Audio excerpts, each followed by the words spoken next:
अस्सलाम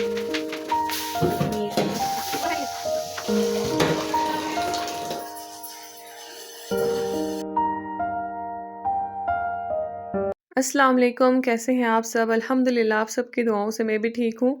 पिछले व्लॉग में मैं आप लोग के साथ शेयर किया था कि मैं अपनी अम्मी को एक डीप क्लीनिंग करके दूँगी रमज़ान के आने से पहले, और मैं भी आई हुई हूँ। ज़ाहिर है रमज़ान में आने नहीं होगा, अपनी ज़िम्मेदारियाँ, अपना घर। तो उसके बाद ना मैंने आज किचन की डीप क्लीनिंग स्टार्ट की है। तो सुबह जैसे ही नाश्ता वगैरह कर चुके, मैं बच्चों को रेडी करके जो है ना किचन में आ गई थी। और सबसे पहले मैंने जो गंदे बर्तन थे नाश्ते वाले उन सबको वॉश कर लिया अच्छे तरीके से, और मैं इनको ना सही से वॉश कर रही थी डीपली। लाइक प्लेट्स को आगे से पीछे से हर जगह से ना इनको मैं साफ़ सुथरा कर रही थी। और उसके बाद जो है ना मैं सारे ड्रॉर्स वगैरह ओपन करूँगी, और बहुत जो मेरा काम लेंथी होने वाला है और मेरा व्लॉग भी लेंथी होने वाला है। पर मैं आप लोग के साथ एक अच्छी-सी टिप्स ट्रिक्स शेयर करूँगी, तो लाज़मी जो है ना एंड तक देखना, और वीडियो देखने के बाद जो है ना कमेंट लाज़मी करना कि आप लोगों को मेरा व्लॉग कैसा लगा। और थैंक यू सो मच पिछले व्लॉग्स पे जिन-जिन लोगों के मुझे कमेंट्स आए हैं, इतने अच्छे, इतने प्यारे कमेंट्स, दिल खुश हो जाता है ना। और छोड़ के ना मैंने स्क्रीनशॉट्स करके भी रख ली है। मुझे इतनी खुशी हुई ना कि सबने इतना प्यार दिखाया मेरी प्रीवियस वीडियोज़ पे। Thank you so much. और जैसे आप मुझे दुआ देते हैं ना, तो सेम उसी तरह से आप लोगों के लिए भी मेरे दिल से वैसे ही दुआ निकलती है। अल्लाह ताला आप सबको भी अपनी ज़िंदगियों में कामयाब रखें, और आप लोगों को भी सुकून अता करें। बर्तन वगैरह धो के ना मैंने सिंक को अच्छे से जो है ना मांज लिया था, क्योंकि ये सिल्वर का था और इसको अच्छी खासी ज़रूरत थी फ़िलहाल। गर्म पानी के साथ इसको अच्छे से आप रब करके साफ़ करें। उसके बाद मैंने जितनी भी टाइल्स हैं सिंक एरिया के करीब, उनको अच्छे से साफ़ कर दिया। अच्छा, अम्मी का किचन ना काफ़ी पुराना हो चुका है, इसको साफ़ करने के लिए भी हिम्मत चाहिए होती है। बस इंशाल्लाह कुछ टाइम तक जो है ना ये किचन न्यू हो जाएगा, बस कुछ टाइम लगेगा इंशाल्लाह। तो ये किचन भी न्यू हो जाएगा। फ़िलहाल जो हमारे पास है अल्हम्दुलिल्लाह उसकी सफाई तो बहुत ज़रूरी है ना। अच्छा जी, उसके बाद सबसे पहले मैंने चमचों वाला रैक साफ़ कर दिया, और यहाँ पे मैं आपको एक टिप देती जाऊँ।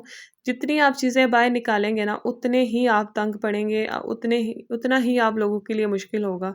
तो कोशिश करें उतनी चीज़ें यूज़ करें जो आपके यूज़ में है, और ज़्यादा शॉपिंग भी ना किया करें ज़्यादा चीज़ों की। जितनी ज़्यादा चीज़ें होंगी उतना ही आप लोगों के लिए मुश्किल बनेगा। और जो चीज़ें आपके यूज़ में नहीं है ना, उनको निकाल दें, दे दें किसी को, ताकि कोई और यूज़ कर ले। तो ख़ैर मुझे तो नहीं पता अम्मी के रूटीन में कौन-सी चीज़ें यूज़ होनी है और कौन-सी नहीं, तो अम्मी को पास खड़ा किया हुआ था मैंने, और मैं उनसे पूछ रही थी कि ये चाहिए, जो नहीं चाहिए ना मुझे बताएँ, उसको अगर देना है तो दे दें, और अगर बहुत ज़्यादा आप कम यूज़ करती हैं ना चीज़ें, तो वो यहाँ से मैं निकालती जाऊँ। तो अम्मी पास ही खड़ी थी, तो फिर मुझे बताती जा रही थी मुझे क्या चाहिए और क्या नहीं, तो उनकी जो यूज़ में चीज़ें थी ना, वो बस मैंने इस स्पून रैक में रख दिया। अच्छा जी, उसके बाद बारी आती है हमारे इस बर्तनों वाली टोकरी की, जो बहुत ज़्यादा यूज़ में होती है। तो मैंने कहा इसको ना आज अच्छे से मांज लेती हूँ, अच्छे से इसको साफ़ कर लेती हूँ, ताकि रमज़ान तक जो है ना ये अच्छे तरीके से साफ़-सुथरी रहे। तो गर्म पानी जो है ना गीज़र मैंने ऑन कर लिया था सुबह ही, और हर काम जो है ना गर्म पानी के साथ कर रही थी, जिसकी वज़ह से मेरे हाथ काफ़ी डैमेज हो रहे थे। पर यहाँ पे ग्लव्स नहीं थे, ताकि मैं ग्लव्स पहन के जो है ना ये काम कर लेती।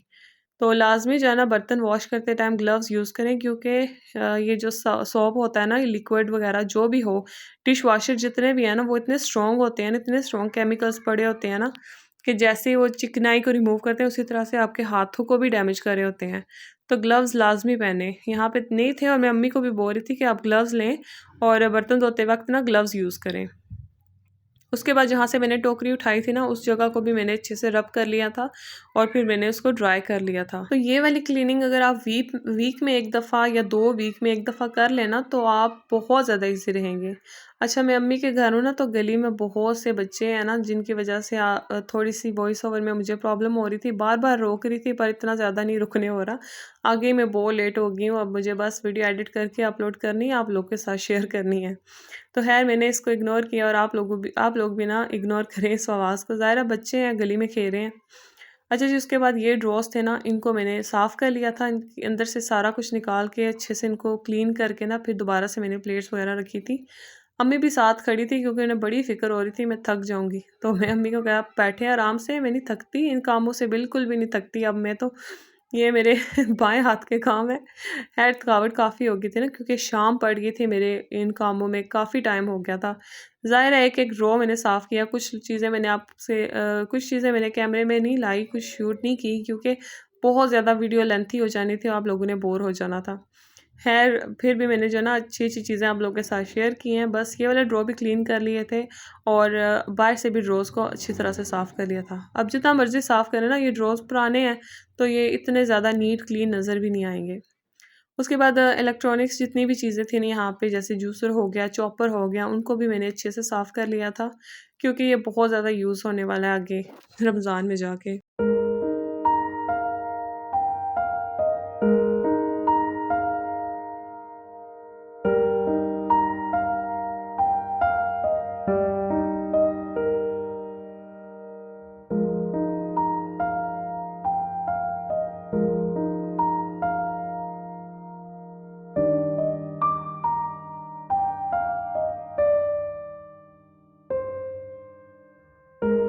जूसर क्लियर हो गया था, उसके बाद डब्बे अम्मी कह रही थी कुछ दिन पहले ही मैंने खाली करके वॉश किए, तो फिर जो है ना बस उनके ऊपर जो स्टेन्स थे, मैं उनको जो है ना स्पंज के साथ रिमूव कर रही थी और साथ ही जो है ना साफ़ कपड़े के साथ इसको ड्राई कर रही थी।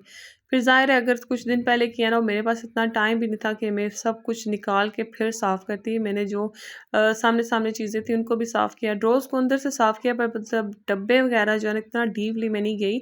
और आप लोग अगर फ्री हैं, ज़ाहिर अपने घर में हैं, तो डब्बे खाली करें, इनको भी साफ़ कर लें, ताकि जो चीज़ें आप न्यू लाएँ ना, वो अच्छे से आप इनको दोबारा से रख लें।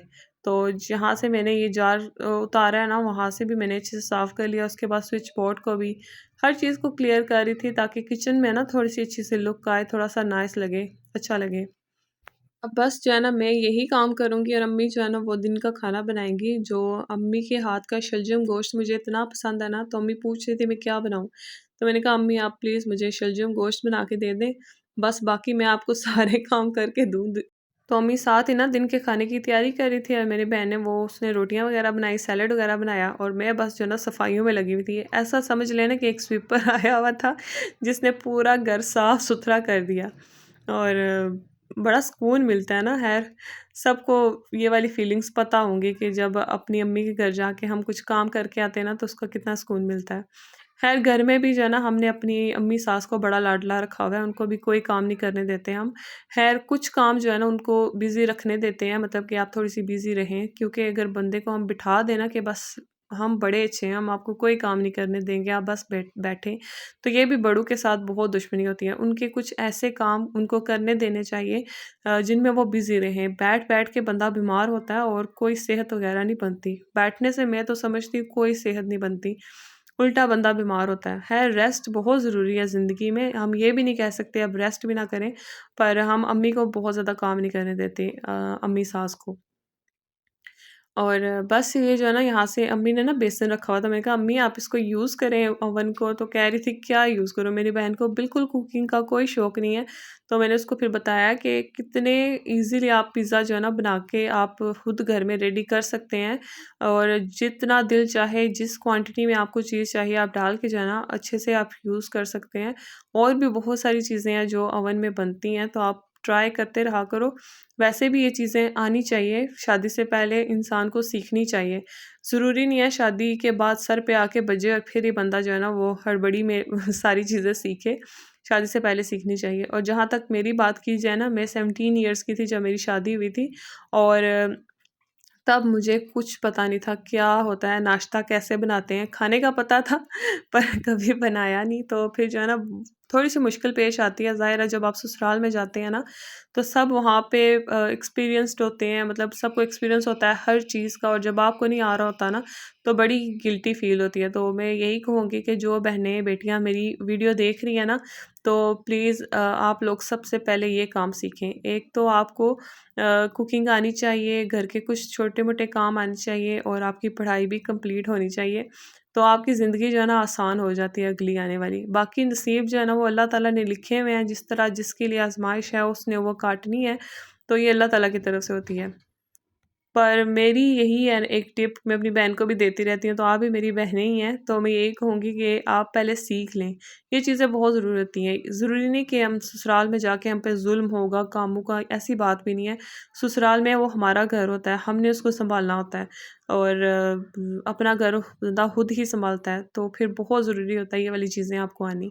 मेरी तो अम्मी सास और मेरी जो जेठानी है वो बहुत कोऑपरेटिव थी, उन्होंने मुझे हर चीज़ सिखाई बड़े लाड से, प्यार से। रोटियाँ बनाना मुझे मेरे हस्बैंड ने सिखाया। ख़ैर कहाँ से कहाँ आ गई बात करते-करते आप लोगों के साथ। यहाँ पे जो है ना मैंने सारे रोज़ वग़ैरह क्लियर कर लिए थे, उसके बाद चूल्हे को ना अच्छी तरह से मैंने स्कॉच ब्राइट के साथ साफ़ कर लिया था। और इसमें ना एक अच्छी-सी चमक आना स्टार्ट कर हो गई थी। उसके बाद चूल्हे के नीचे वाली जगह जहाँ पे चीज़ें गिरती रहती हैं और अम्मी जो है ना उसी टाइम साफ़ भी कर देती हैं, पर आज मेरी बहन ने चाय बनाई उसने साफ़ नहीं की। तो ये चीज़ें जो है ना वो सलीके ये बेटियों को लाज़मी आनी चाहिए। जो मेरी बहन नहीं सीख रही उसके लिए दुआ करें कि वो सीख जाए। ख़ैर काफ़ी सारा काम कर लेती है मैनेज, अभी छोटी है, इंशाल्लाह बड़ी होगी ठीक हो जाएगी। तो मैं अम्मी को पास खड़ा किया हुआ था, मैंने कहा अम्मी देखती जाएँ आपके घर में कौन से मसाले हैं, कौन से ख़त्म हुए हुए हैं, तो आप लिखती जाएँ और जो ख़त्म हुए हुए हैं ना तो जब आप ग्रोसरी करेंगे रमज़ान के लिए तो वो साथ ले आना। बाकी मैंने सारे ड्रॉर्स वग़ैरह क्लियर कर लिए हैं और झाड़ू पोछा कर लिया है और मैं अपने भाई को कॉल करके बता रही थी कि आपके घर में स्वीपर आया हुआ है, तो पूरे-पूरे पैसे लेके जाएगा ऐसे मैं कोई नहीं जाने वाली। तो बस झाड़ू लगाया, फिर पोछा लगाया और फिर जो है ना जो ड्रॉर्स रह गए थे उनको मैंने एक दफ़ा फिर साफ़ किया क्योंकि इन ड्रॉर्स के ऊपर से कलर उतरा हुआ है, ये गंदे नहीं है, पर फिर भी मैं कोशिश कर रही थी ना वो कलर जो है ना मैनेज हो जाए। तो बस ये साफ़ हो गया था, यही था मेरा आज का व्लॉग। वीडियो अच्छी लगी तो लाइक कर दें, शेयर कर दें और सब्सक्राइब कर दें। अल्लाह हाफ़िज़।